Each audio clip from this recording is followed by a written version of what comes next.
Bismillahirrahmanirrahim. Assalamualaikum students. So today we are going to discuss about angiosperms. As we already have discussed about the gymnosperms. So the last group of plants in the chapter diversity among plant is angiosperm. So angiosperm, like the gymnosperm, is a Greek word in which the angio means sac and sperm means seeds. So it means that these are those plants which produce their seeds enclosed in a sac, and now this sac can be the fruit.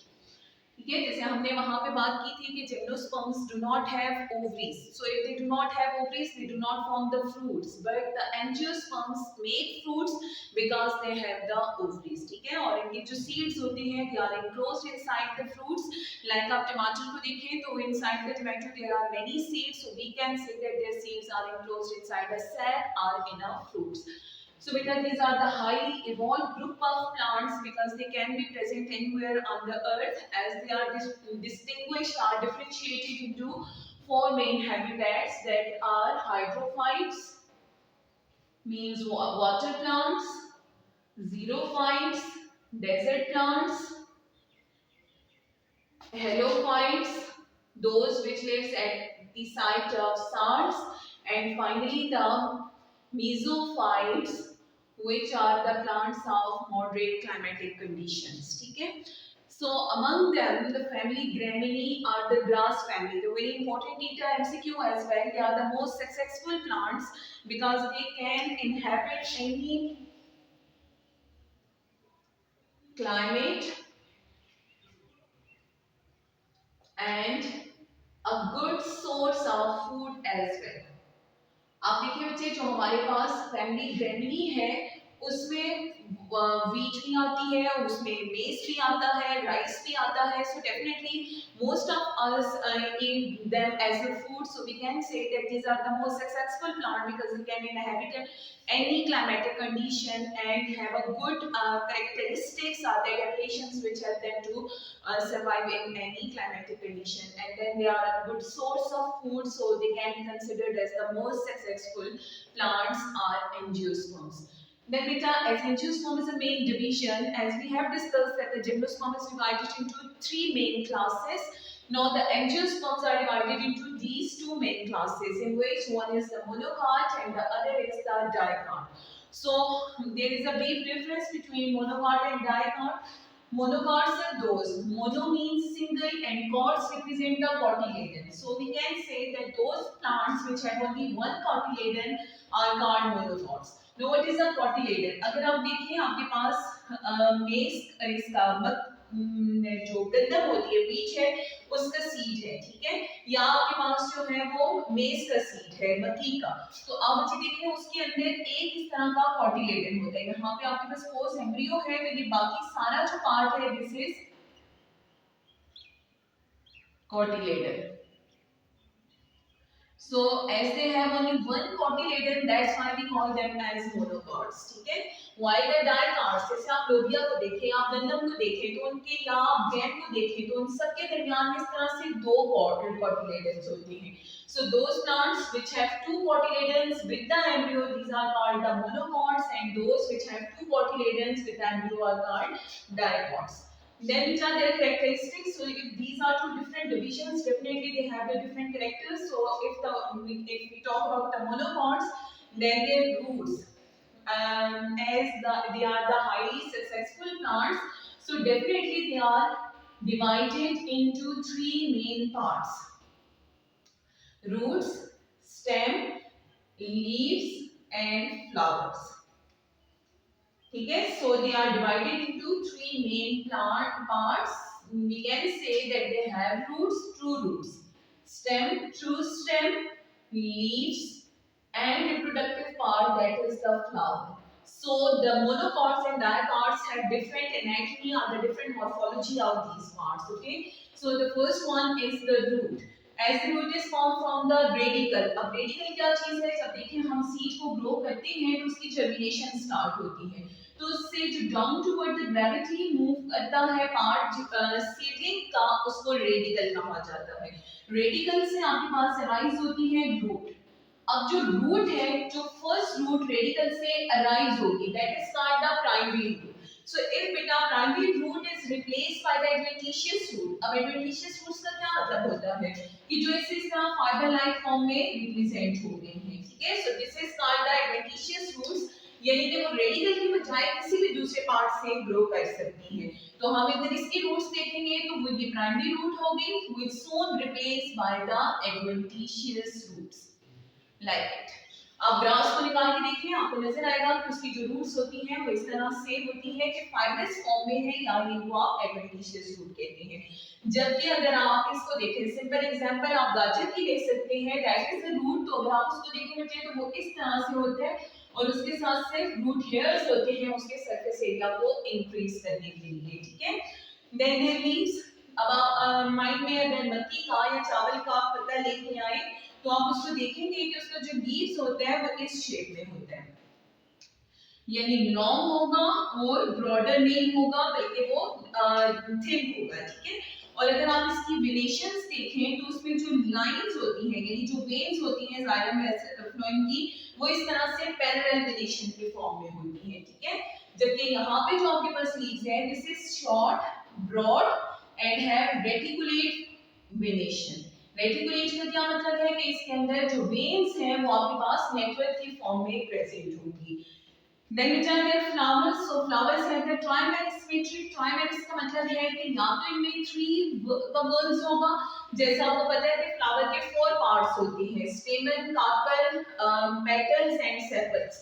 तो अगर वो 3 के multiples में है, यानी सारे parts जो है वो 3 हैं, तो वो जो फ्लावर है उसको आप मोनोकॉट फ्लावर कहेंगे, ठीक है.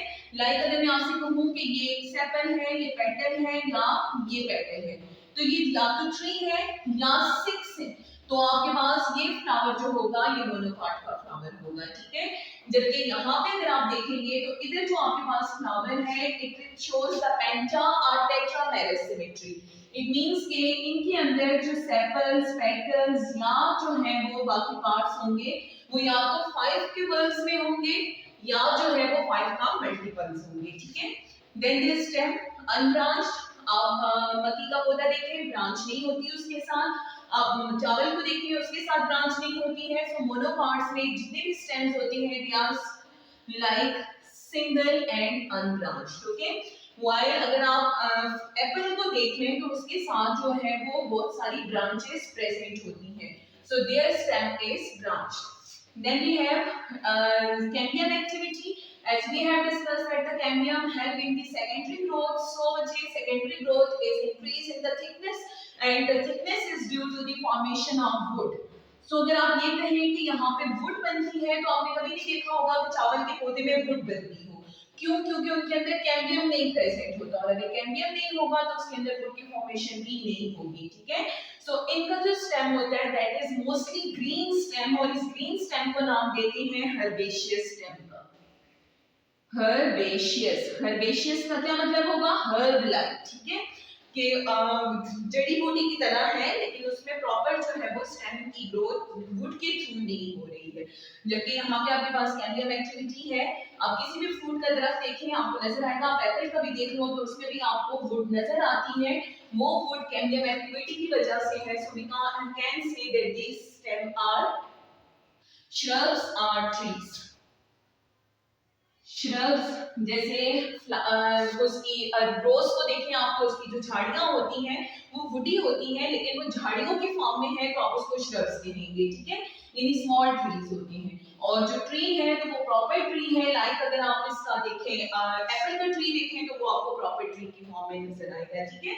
And this is due to the cambium activity. So the green plants which have green stem which do not have cambium activity are called herbaceous stem and those which shows the cambium activity are called dicot stem and they can be in the form of shrubs or in the trees, ठीक है.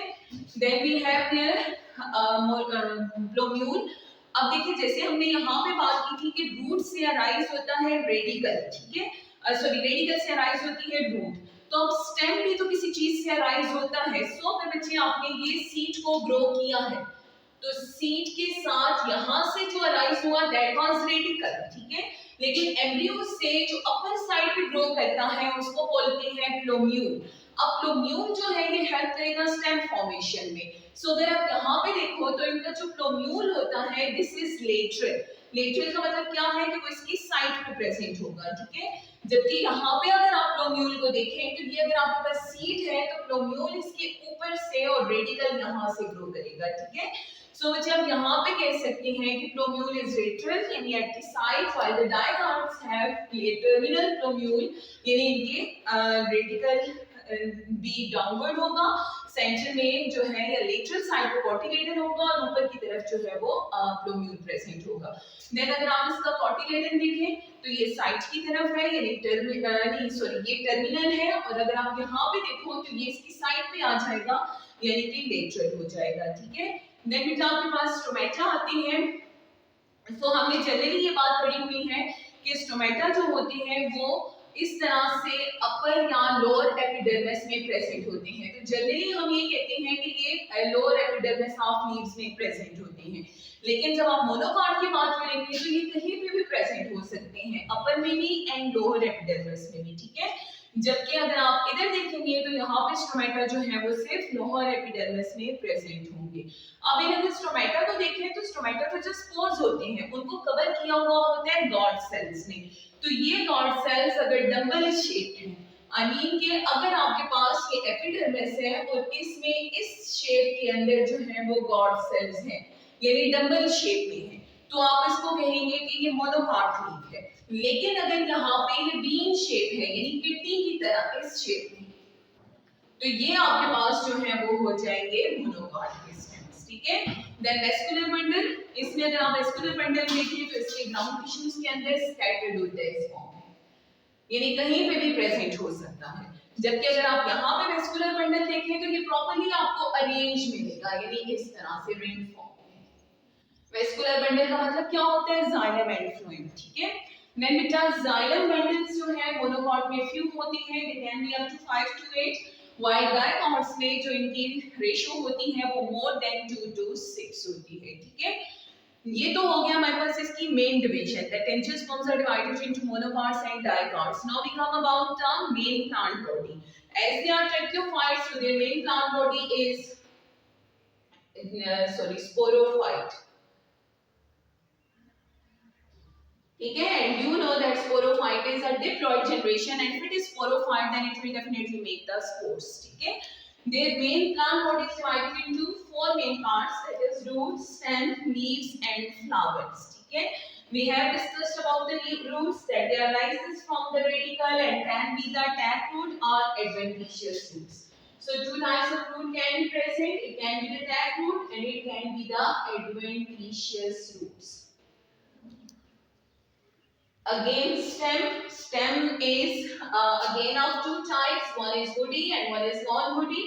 Non-woody is called herbaceous, and herbaceous is due to the absence of cambium activity, while some are woody and that can be present in the form of shrubs and trees. Then we have leaves. So leaves again are of two types, one are longer leaves with parallel venation and other are broader leaves or shorter leaves with reticulate venation. Reticulate mean network की form में, ठीक है। Then the main component, the reproductive structure, that is called the flower. Flower को आप क्या बोलेंगे dear? Reproductive structure. Now if it is reproductive structure, it means that it has the reproductive parts, both male and female. So which अगर आप flower के parts देखें तो flower is divided into 4 main parts. वो कौन-कौन से parts होते हैं? The first one is called sepals, which are green and protect the flower in budding stage. Then petals, which are the color part and they help to attract the insects for pollination.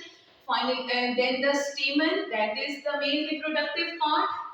This is the sign for male and so this is the male reproductive part. और अगर आप इसको stamen को देखें बेटा तो it is divided into 2 main parts. The first one is called anther and a star, that is called the filament.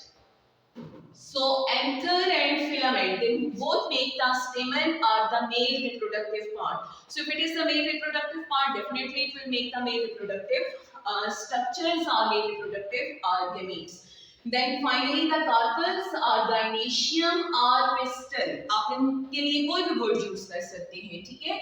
So carpel is a female reproductive part and it is divided into three main parts. अब आप यहाँ पे देखें, the first one, this sticky end is called stigma. Then this is style. And this finally the basal swollen portion, this is called ovary. As they have ovaries, so they can make the fruits, and that's why they are called the angiosperms are those plants which produce their seeds inside the sacs or inside the ovary. Now come the life cycle of angiosperm, and very important. So beta ये आपके पास इसकी main body होगी, that is the sporophyte. If it is sporophyte, it has to make the spores, so it is diploid and it will undergo meiosis for the formation of spores. Then these are the roots, stem, leaves. Then this green part, that is sepals. This colored parts which help in the attraction for the insects, they are called petals. Anther and filament, the other part is the male reproductive part, that is the stamen, and the stigma, style and ovary are the female reproductive part, that is the carpel. Now, if we talk about their life cycle, so we have two main parts. The first is stamen, and the other one is carpel. So, because stamen is a male reproductive part and carpel is a female reproductive part. Then inside the stamen we have anther, and anther contain these four sacs which are actually called the pollen sacs. Pollen sacs mean it will make the pollen grains after going into meiosis. So inside the anther we have pollen sacs, and pollen sacs contain microsporangium. They contain 4 pollen sacs, okay, and it contain microsporangium. While the carpel contain megasporangium.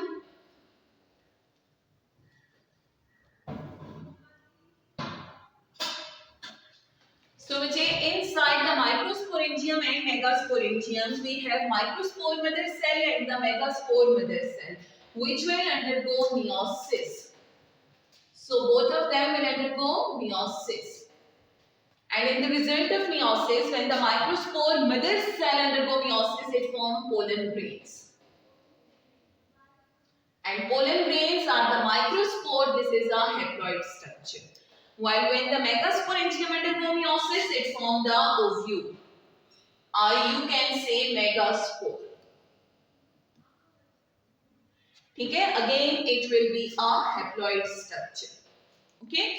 Then pollen grain has a structure like it, that it has a cytoplasm, a nucleus, intine, and a outer layer that is made up of chitin, which is exine. Okay. Then ovule has these. First ovule is like H. It will undergo mitosis to form the female gametophyte. Now बेटा अब हम अगर इसकी germination देखें, ये develop होगा mail gametophyte में.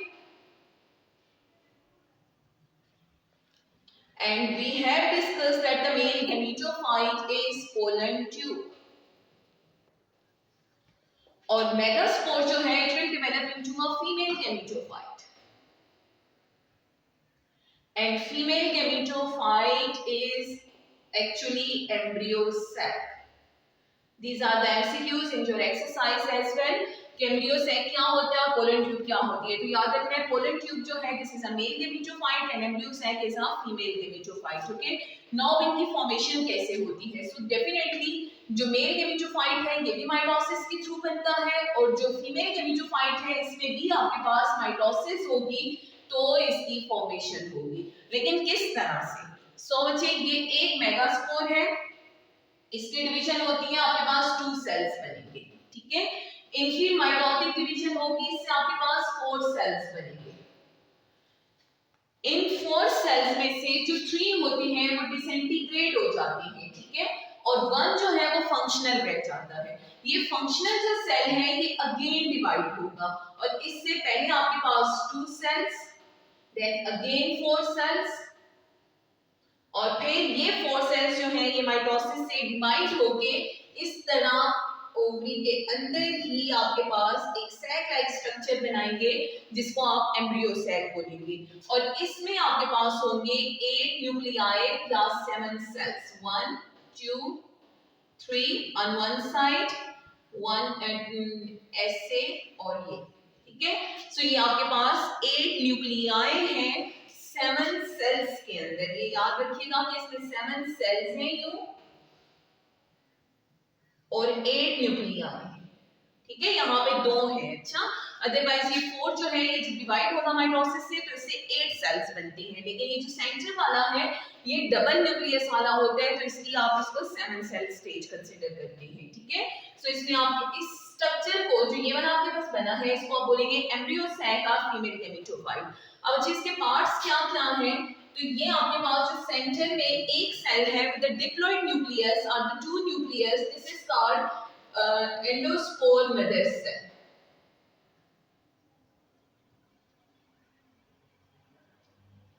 And this will be 2n, okay. Then we have one egg. Egg is haploid. With the egg we have synergids or helping cells. ये दो जो हैं, ठीक है। और ये वाले जो एग के ऑपोजिट एंड पे प्रेजेंट होती हैं, these are called antipodal cells. नौ अगर आप देखें तो इसमें जो हमारे पास फंक्शनल सेल्स होंगे वो एक एंडोस्पोर मदर सेल होंगे और एक एग होगा। बाकी जो है वो इसकी फर्टिलाइजेशन में हेल्प करेंगे लेकिन बाद में डिसइंटीग्रेट हो जाते हैं, ठीक है। फिर अच्छे इसकी गेट जो प्रोटेक्टिव कवरिंग होती है जिसको कवर करती हैं, दे आर कॉल्ड इंटेगुमेंट्स, ठीक है। सो ये जो स्ट्रक्चर आपके पास बना from the ovule by undergoing into the mitosis, this is called the female reproductive structure of female gametophyte which contain the egg, that's why it is called female gametophyte. अब हम बात करते हैं मेल गेमेटोफाइट का pollen tube की, तो वो कैसे बनता है। पोलन ग्रेन जिस टाइम पे इसके ऊपर आके शेड होगा यानी इसकी पॉलिनेशन होगी, और पॉलिनेशन जो है वो एंजियोस्पर्म में एनिमोफिलिस भी हो सकती है यानी विंड के थ्रू भी हो सकती है, हाइड्रोफिलिस भी हो सकती है और एंडेमोफिलिस भी हो सकती है यानी थ्रू इंसेक्ट्स भी हो सकती है, ठीक है। सो बच्चे मेल जो ग्रेन था यानी पोलन ग्रेन था वो इसके ऊपर आया, इसकी पॉलिनेशन होगी और आफ्टर पॉलिनेशन ये जर्मिनेट करेगा।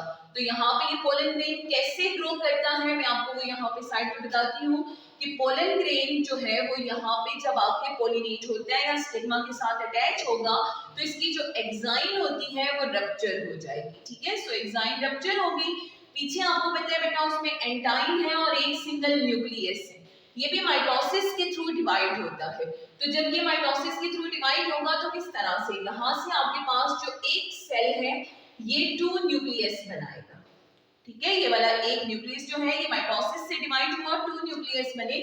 इन 2 न्यूक्लियस में से एक को आप बोलेंगे वेजिटेटिव न्यूक्लियस और दूसरे वाले को बोलेंगे जर्मिनल न्यूक्लियस या generative nucleus,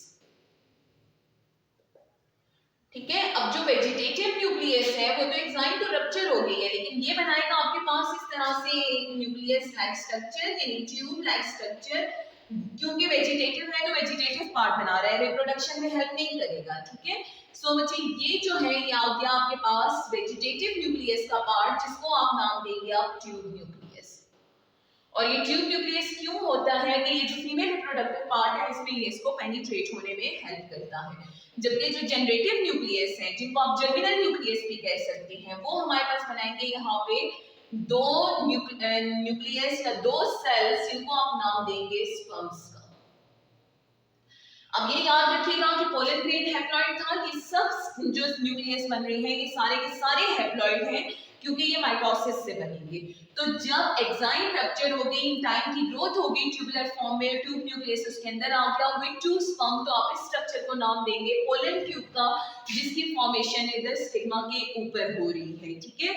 so next step क्या होगा बच्चे इसके बाद कि हमारे पास जो ये स्टिग्मा स्टाइल ओवरी, इसके अंदर है ये ओव्यूल या एम्ब्रियो सैक जो अब हो गया है, इसमें ये 3 न्यूक्लियस थे एंटीपोडल, ये सेंटर वाला जो सेल था इसमें डिप्लॉइड न्यूक्लियस था endospore mother cell, one is the egg and 2 are synergids, ठीक है। अब इसमें ग्रो कर रही है पोलन ट्यूब इस तरह से, तो पोलन ट्यूब में फर्स्ट जो आपके पास है that is the tube nucleus और बाकी जो दो हैं वो स्पर्म है, ठीक है। तो ये जो पोलन ट्यूब की ग्रोथ है this is the mail gametophyte. अब जो एंटीपोडल सेल्स थे वो डिसइंटीग्रेट हो जाएंगे क्योंकि उन्होंने हेल्प करना है एंट्रेंस ऑफ पोलन ट्यूब में, और जहां से पोलन ट्यूब इंटर होगी बेटा इस एम्ब्रियो सैक में, उस रीजन को बोला जाता है माइक्रोपाइल, ठीक है। अब जब ये इसमें इंटर होगा तो ये एक्चुअली ट्यूब न्यूक्लियस का रोल ये है कि वो इसको माइक्रोपाइल में इंटर कर चुका है। पीछे आपके पास रह गए दो स्पर्म्स, तो इनमें से आप याद रखिएगा कि वन स्पर्म जो है वो ऐड हो जाता है एंडोस्पोर मदर सेल के साथ और वन स्पर्म जो है वो ऐड होता है एग के साथ। अब जो एंडोस्पोर मदर सेल के साथ ऐड हुआ, now this is called the fusion nucleus और एंडोस्पर्म, ठीक है। देखिए एंडोस्पर्म जो फ्यूजन न्यूक्लियस था दैट वाज डिप्लॉइड, स्पर्म का न्यूक्लियस इसके साथ ऐड होगा it will be triploid, 3n हो जाएगा ये, ठीक है। जबकि एग जो था वो हैप्लॉइड था, n था, जब इसके साथ स्पर्म ऐड होगा तो वो भी हैप्लॉइड है, तो ये आपके पास 2n बन जाएगा, that will be called as zygote. अब जो मेन स्ट्रक्चर हमारे पास हो गया वो फर्टिलाइजेशन। तो देखिए बच्चे ये जो एंजियोस्पर्म्स हैं इनका कैरेक्टरिस्टिक होता है कि they show the double fertilization. तो क्या हुई double fertilization, one sperm is fertilizing the fusion nucleus or endospore mother cell to form the endosperm, and the other sperm is fertilizing the egg and make the zygote. So two sperms are adding with two different type of the cell, that's why it is called double fertilization, ठीक है। So इस phenomena को नाम देते हैं double fertilization and it is the only characteristic of angiosperms, ठीक है। अब जो हमारे पास ये वाला स्ट्रक्चर है ये डेवलप हो जाएगा सीड में, ठीक है। तो सीड में कैसे डेवलप होगा, जो जाइगोट है बेटा ये आपके पास डेवलप हो जाएगा एम्ब्रियो में, ये तो हो गया 2n पार्ट। जो बाकी आपके पास ये स्ट्रक्चर रहा है जो न्यूट्रेटिव इन स्ट्रक्चर होता है, this is called endosperm that can be called as cotyledon, जो बाद में cotyledon का काम करेगा, ये रिन्यूरिशमेंट प्रोवाइड करेगा, ठीक है। और ये आपके पास होता है 3n। अब जो इसके ये इंटेगुमेंट्स थे ये बना देंगे ये सीड कोट जिसको आप टेस्टा और फिर टेगमेंट कहते हैं। देन आप इस सीड को जर्मिनेट करेंगे यानी ग्रो करवाएंगे, तो ये दो तरह की जर्मिनेशन शो कर सकता है, it can be epigeal above the ground उसकी ग्रोथ हो सकती है या हाइपोजियल। किसकी ग्रोथ, प्लोम्यूल की, जो कॉटिलेडन है अगर वो अबव द ग्राउंड ग्रो कर रहा है, यानी आप जैसे लोबिया लगाते हैं तो आपको नजर आता है कि लोबिया का जो कॉटिलेडन होता है वो ग्राउंड के ऊपर होता है, दैट इज कॉल्ड एपिजियल जर्मिनेशन। और जो दूसरे हैं उनकी ग्रोथ कॉटिलेडन की जमीन में ही होती है तो इसलिए उसको हाइपोजियल जर्मिनेशन कहा जाता है। ये जर्मिनेट करेगा और आपके पास अगेन जो है वो न्यू स्पोरोफाइट या न्यू प्लांट बन जाएगा। So that was about the life cycle of angiosperm. अब इनको सक्सेसफुल लैंड प्लांट इस वजह से कहा जाता है क्योंकि इनमें सीड बनता है, सीड प्रोटेक्टिव होता है, और दूसरा ये किसी भी हैबिटेट को अपने कैरेक्टरिस्टिक्स की वजह से अडॉप्ट कर सकते हैं। So that was about the angiosperms. Have a nice day.